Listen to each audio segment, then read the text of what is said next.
हरिओम नमस्ते। मैं शिवानंद राय।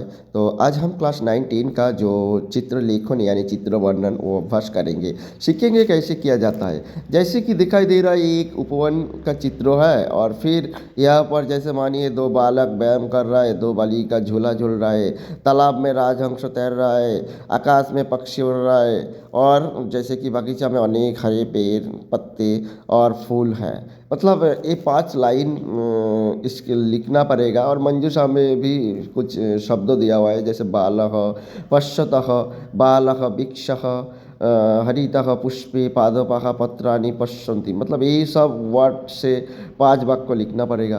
तो चलिए शुरू करते हैं और सीखते हैं कैसे लिखते हैं। जैसे ये किसका चित्र है, पहले एक वाक्य लिखेंगे ये किसका चित्र है। जैसे उपवन का चित्र है यानी इदम उपवनस्य चित्रम अस्ति, एक लाइन हो गया। फिर जैसे यहाँ पर दिखाई दे रहा है दो बालक व्यायाम कर रहा है, तो दो यानी दो बालौ विशेषण दो और बालौ बालौ जैसे विशेष फिर क्या कर रहा है व्यायाम, तो व्यायामं दो बालक है इसीलिए कुरुतः यानी दो बालौ व्यायामं कुरुतः, दो लाइन मतलब हो गया। फिर मानिए सरोवर में राजहंस तैर रहा है, तो क्या लिखेंगे, बस कुछ नहीं, सरोवरे यानी कहाँ पर तैर रहा है, सरोवरे यानी तालाब में, तो सरोवरे राजहंसा, हंसः अनेक सारा राजहंस है या इसके लिए राजहंसः, और क्या कर रहा है, तैर रहा है यानी तरंती, तो सरोवरे राजहंसः तरंती हो गया 3 लाइन। तो फिर जैसे आकाश में बहुत सारा, आकाश में कहाँ पर, आकाश में कुत्र आकाशे पक्षी, तो पक्षी न बहुत सारा पक्षी है इसीलिए पक्षिणः, आकाशे पक्षिणः क्या कर रहा है, उड़ रहा है यानी उड्डयंती, उड्डयंती आकाशे पक्षिणः उड्डयंती, मतलब आकाश में पक्षी उड़ रहा है। फिर जैसे एक लाइन मानिए बागीचा में अनेक हरे पेड़ पत्ते और फूल हैं, तो चलिए शुरू करते। बागीचा में यानी उपवन में यानी उपवने अनेकः हरितः वृक्षः पत्राणि पुष्पाणि च सन्ति, यानी वृक्ष, यहाँ पर उपवन में अनेक वृक्ष पेड़ पत्ते फूल हैं। तो चलिए हो गया, उपवने अनेकः हरितः वृक्ष पत्राणि पुष्पाणि च सन्ति है। दूसरी चित्र गणतंत्र दिवस का है और यहाँ पर दिखाई दे रहा है जैसे कि एक इंडिया गेट है, इंडिया गेट के पास हो रहा है और बहुत सारे सैनिक है, ध्वजा है, तो बहुत कुछ है। जैसे मंजूषा में कुछ शब्द दिया है, भारत द्वारम यानी इंडिया गेट, सैनिकाः गणतंत्र दिवसः पथ संचालनम ध्वजोत्तोलनम भवति राष्ट्रीय पर्व अवकाशो जनसम्मद सैनिकाः, मतलब इसी शब्दों से ही जुड़े हुए आपको लिखना है और आप खुद से भी लिख सकते हैं, ऐसा नहीं कि यही शब्दों से लिखना पड़ेगा, दूसरा भी शब्द लिख सकता है, मतलब कुछ भी।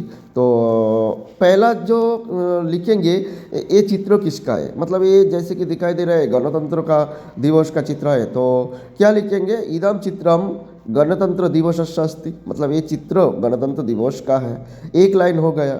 फिर जैसे कि इस दिन भारत द्वार पर झंडा फहराया जाता है, मतलब इस दिन भारत द्वार पर यानी इंडिया गेट पर झंडा फहराया जाता है। तो इस दिन यानी अस्मिन दिवसे कहाँ पर, भारत द्वारे यानी भारत द्वार पर क्या किया जाता है, ध्वजोत्तोलनम भवति, यानी अस्मिन दिवसे भारत द्वारे ध्वजोत्तोलनम भवति, मतलब इस दिन भारत द्वार पर झंडा फहराया जाता है। तो 2 लाइन हो गया।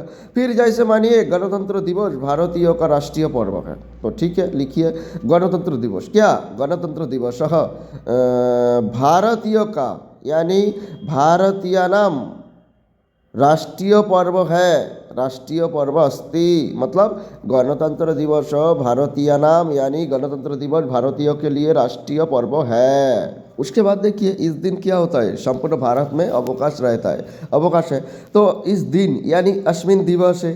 उसके बाद क्या है, पूरा भारत में यानी संपूर्ण भारते, मतलब बहुत इजी है, अस्मिन दिवस है संपूर्ण भारते क्या होता है, अवकाश, अवकाशः भवति, मतलब हो गया इस दिन संपूर्ण भारत में अवकाश होता है। 4 लाइन तो हो ही गया। फिर मानिए जैसे कि भारत द्वार पर सैनिक पथ संचालन करते हैं, तो चलो सीखिए, लिखिए भारत द्वार पर, कहाँ पर, भारतदार पर, यानी सप्तमी एक वचन लगा दीजिए भारतदारे। फिर कौन? सैनिक, तो सैनिकाः, भारतदारे सैनिकाः क्या करता है? पथ संचलनम कुर्वन्ति, यानी करते हैं, पैदल चलते हैं, तो भारतदारे सैनिकाः पथ संचलनम कुर्वन्ति करते हैं।